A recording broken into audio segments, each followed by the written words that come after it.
ఇప్పుడు మనం ఇడ్లీకైనా, రవ్వ దోసకైనా, మినపట్టుకైనా, గారెలకైనా, పెసరట్టుకైనా ఇలా ఏ బ్రేక్ఫాస్ట్ కైనా పర్ఫెక్ట్ గా సెట్ అయ్యే పల్లి చట్నీ ఎలా తయారు చేసుకోవాలనేది చూసేద్దాం. పల్లి చట్నీ తయారు చేసుకోవడానికి కావలసిన పదార్థాలు: 1 కప్పు నింపుగా పల్లీలు, 1/2 కప్పు పుట్నాల పప్పు, ఒక 5 పచ్చిమిర్చి, ఒక చిన్న చింతపండు బుట్ట. ఇప్పుడు చట్నీ ఎలా తయారు చేసుకోవాలో చూద్దాం. స్టవ్ వెలిగించి ఒక కడాయి పెట్టుకొని దాంట్లో కొంచెం ఆయిల్ వేసుకోవాలి. ఆయిల్ కొంచెం హీట్ అయిన తర్వాత పల్లీలు వేసుకోవాలి. ఫ్లేమ్ సిమ్లో ఉంచుకొని బాగా కలుపుతూ ఉండాలి. ఫుల్ ఫ్లేమ్లో పెట్టుకొని పల్లీలను వేయిస్తే పైన వేగిపోయినట్లు ఉంటుంది, కానీ లోపల పచ్చితనం అలానే ఉంటుంది, చట్నీ పాడైపోతుందండి.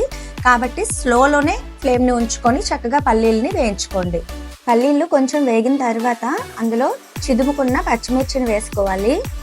పచ్చిమిర్చిని చిదుపుకోకుండా అలానే వేసేస్తే పచ్చిమిర్చి పేలిపోతుందండి.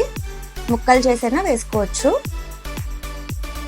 పల్లీలు బాగా వేగిపోయాయండి. ఇప్పుడు పుట్నాల పప్పుని ఇందులో వేసుకుందాం. పుట్నాల పప్పు అంత బాగా వేగాల్సిన అవసరం లేదండి, కొంచెం వేగితే సరిపోతుంది. కొద్దిగా జీలకర్ర,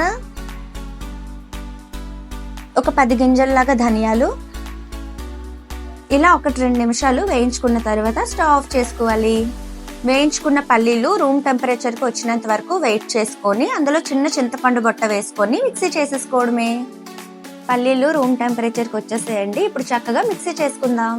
కొద్దిగా మిక్సీ చేసిన తర్వాత అందులో రుచికి సరిపడా ఉప్పు, నీళ్లు పోసుకొని బాగా చట్నీని మిక్సీ చేసుకోవాలి. ఇప్పుడు చట్నీని బౌల్లోకి తీసుకుందాం. చూసారు కదండి చట్నీ ఎంత చక్కగా వచ్చిందో. మా ఇంట్లో ఇలా గట్టిగా ఉంటేనే ఇష్టంగా తింటారు.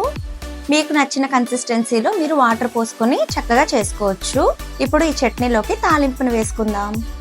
తాలింపు కోసం కడాయిలో కొద్దిగా ఆయిల్ పోసుకొని అందులో ఆవాలు, కొద్దిగా ఇంగువ, ఒక ఎండుమిరపకాయ, కరివేపాకు కొద్దిగా వేసుకొని బాగా వేయించుకొని చట్నీలో తాలింపు వేసుకోవడమే.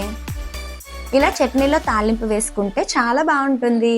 చూసారు కదండి మా స్టైల్లో చట్నీ ప్రాసెస్ ఎలా ఉంది అనేది. మీరు కూడా ఒకసారి మా స్టైల్లో చట్నీని ట్రై చేసి ఎలా వచ్చింది అనేది మాకు కామెంట్ సెక్షన్లో చెప్పండి.